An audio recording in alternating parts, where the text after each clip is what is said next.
when it comes to the foods that you should and you shouldn't eat. Um, from my perspective, if you're looking to just delineate between good and bad when it comes to food, real foods, minimally processed, grown from the earth, raised in a way where these animals are healthy, if you're eating those types of foods, you're ultimately going to be a very healthy person.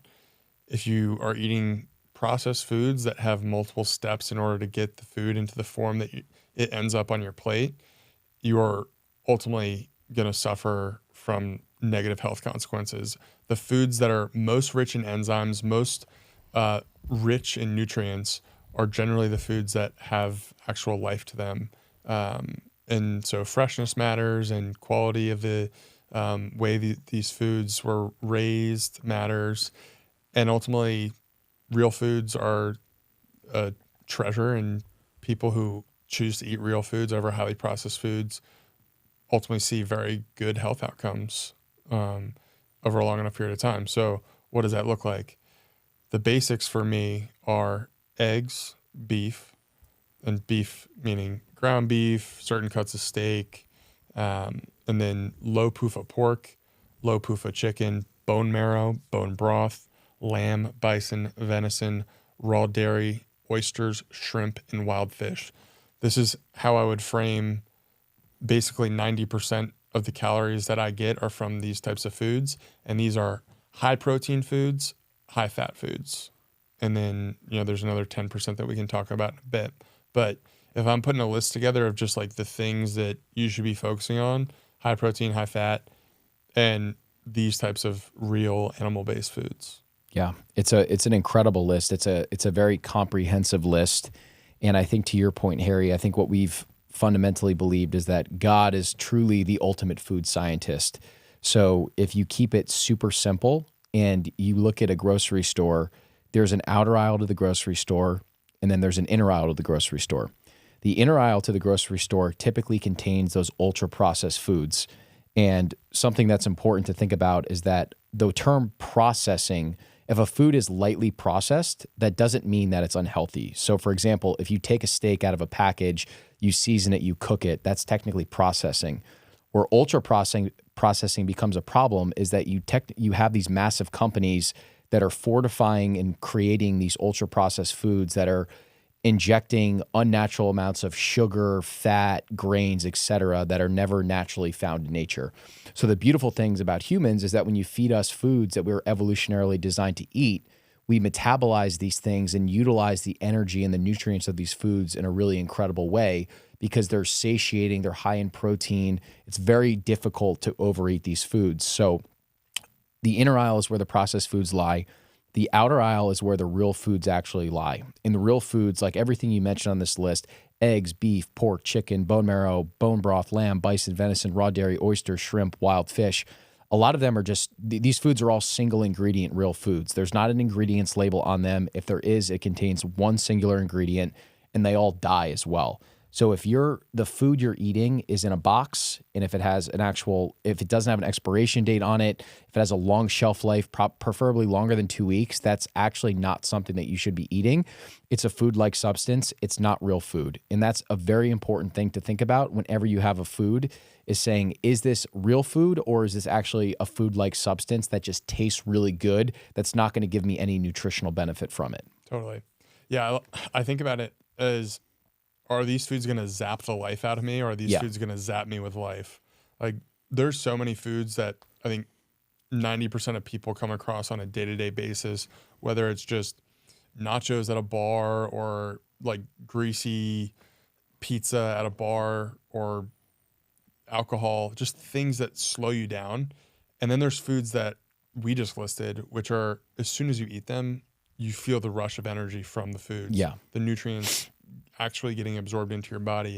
And there's a totally different framing. And I think once you build up that intuition around food and understand, hey, when I for consecutive days, just eat this real foods, these real high quality foods, without having to intermittently have processed foods into my diet, those processed foods really do like disrupt your sleep, disrupt your energy. They really throw you off your game. And so when you're consistent with it for a long enough period of time, you see the benefit of having these foods in your life. and you start to see the changes that can happen in a relatively short period of time. Yeah. And we focus so much on just calorie is the metric of health and being like, oh, well, I'm in a calorie deficit, therefore I'm losing weight. And there's some truth to that. But I also think a really good mental model around this stuff is what are the actual nutrients that I'm absorbing from these foods? So everything that you mentioned on that list, they're absolutely packed with nutrients. And the reason why we have a lot of animal products on there is that we believe that they're unfortunately the most bastardized and demonized products, but they are by far the healthiest things for you from a protein perspective, saturated fat perspective. There's a ton of nutrients that are in animal products that you unfortunately can't access through plants. Things like creatine, heme iron, array of B vitamins, vitamin D3, et cetera. The list goes on and on. So if you want to be healthy, eating a gram of protein per pound of body weight is like one of the biggest levers that you can pull. Definitely. And a great way to actually determine, hey, am I actually healthy or am I just eating for mouth pleasure is determining any of those foods on the list. Do you actually crave those foods and are you healthy for those foods? Because that determines if you're actually hungry or not. And if you're not, and you're like, oh, I would kind of like a bag of chips, but I'm not hungry for steak, you're not really hungry. You're just wiring yourself to eat just for mouth pleasure or boredom or whatever that emotional relationship for food actually is. Yeah, 100%. Yeah, I think the protein, like measuring protein and understanding 1 gram of protein per ideal. So if you're sitting here, 50 to 100 pounds overweight, you're looking to get down, say you're 300 pounds, you want to get down to 200 pounds, you should be eating 200 grams of protein and focusing on that ideal body weight that you want. I think it's a great frame, and it will focus on satiety and nutrient density over all other metrics when it comes to eating certain foods, which is the right appropriate lens Definitely. to look at food. And the best diet is the most sustainable diet. And the diet that's the most sustainable consists of the healthy foods that you actually enjoy eating. So we could do a whole podcast prioritizing, is it beef? Is it lamb? Is it chicken? Is it fish? Is it eggs? What are the best protein sources? Like we can go back and forth on that all day long. If you're listening to this and you don't know where to start, prioritize the animal protein or fish that you actually enjoy the most. So if you love chicken, hammer chicken. If you love beef, hammer beef. If you like wild caught salmon, hammer wild caught salmon. And just eat these foods, a gram of protein per pound of body weight, and cook your meals for a month straight. And I guarantee you look in the mirror, you'll be down body fat, your weight will feel incredible, your skin will get better, and you will start to transform as a person. So don't worry so much about like what meat is better than the other. Those are steps in the future. Just focus on the animal protein that you like and stick to it and hammer it and cook your meals. I love it. But what should we be cutting out, right? Because something that you say a lot that's helped me is addition is subtraction when it comes to getting healthy and eating healthy. So what's like a very basic list of like, if it just cut this shit out of your diet immediately? Well, we just had Vinny Tortorich on the podcast, and his whole thing is NSNG, which is no sugar, no grains. If you're starting there, that's going to have a massive uptick in your health in a relatively short period of time. So no processed sugar, no processed grains. I would add to that no processed oils. So that's going to be vegetable oils in the form of canola, which is rapeseed oil, all the other seed oils that are out there, the Hateful Eight. We can link to those in the show notes.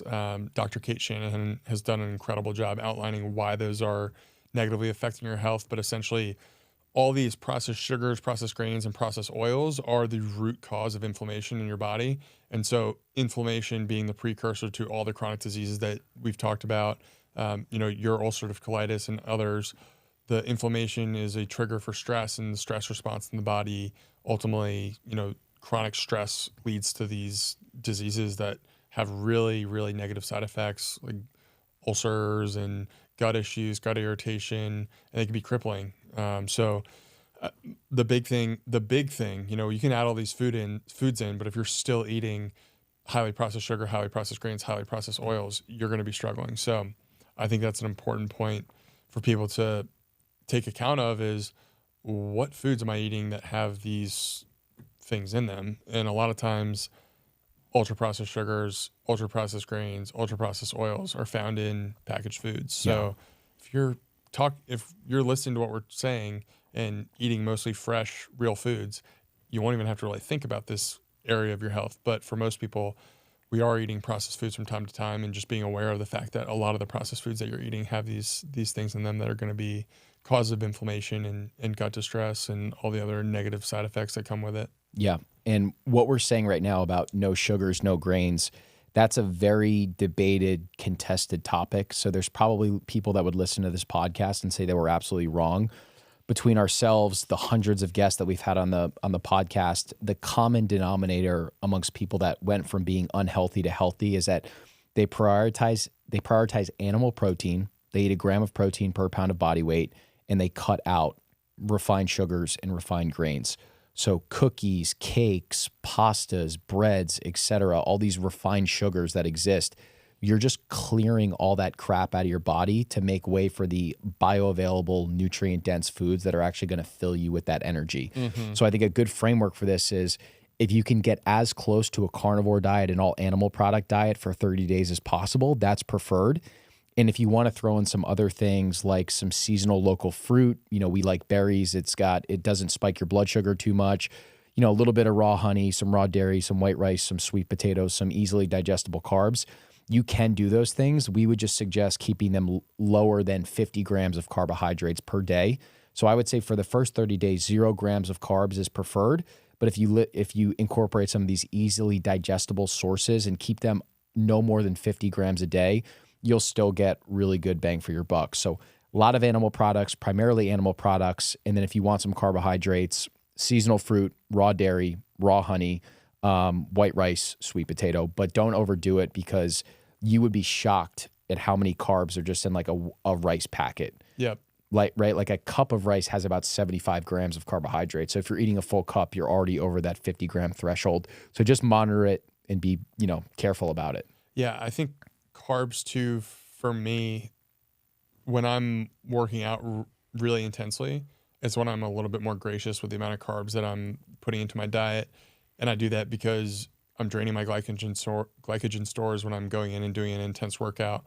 And so therefore, I do feel like my body craves some of those carbs from time to time, whether it's raw honey or raw dairy, occasionally white rice, occasionally sweet potatoes. But sometimes I do a nice refuel after a workout with some raw milk or raw honey. And it's just, more of an intuition thing. And I also, to add on to some of the stuff you're talking about, I believe there's a very seasonal nature into the way that we're supposed to be eating. And seasonal in the sense that when the sun is out and fruit is in blossom, there's a reason for us to, be eating these types of foods in the same way that bears hibernate. And in the fall, they're eating all these, nutrient dense foods. They're fattening themselves up, and then they go through a period of hibernation. We have the same seasonality and seasonal nature to the way that we should be eating. And I do think that, fruits, when made available by nature, we should enjoy them.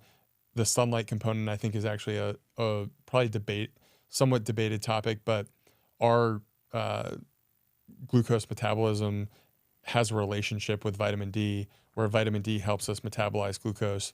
So when we are creating vitamin D from sunlight, I think there's a nice balance there where we're actually able to metabolize some of this glucose in a more efficient way when we're getting the sunlight that we should be getting. So I say all that to say, eat seasonally, eat locally, eat the foods that would be available to you in your local community. I think it's a pretty easy framework for people to view how to get their food from. Definitely. And I think 99% of people, you can go to your local grocery store, whether it's a high-end grocery store, budget grocery store, and get pretty much every single food that we listed on here and get into incredible shape.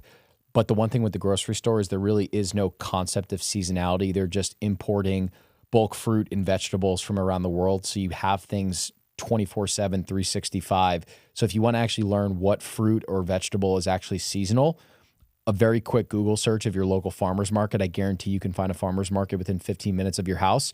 Go to the farmer's market and see what fruits and veg they have, and that will determine what's in season versus what's not, and then just buy your fruit and veg from the farmer's market. That's a great point. Yeah. That's a great point.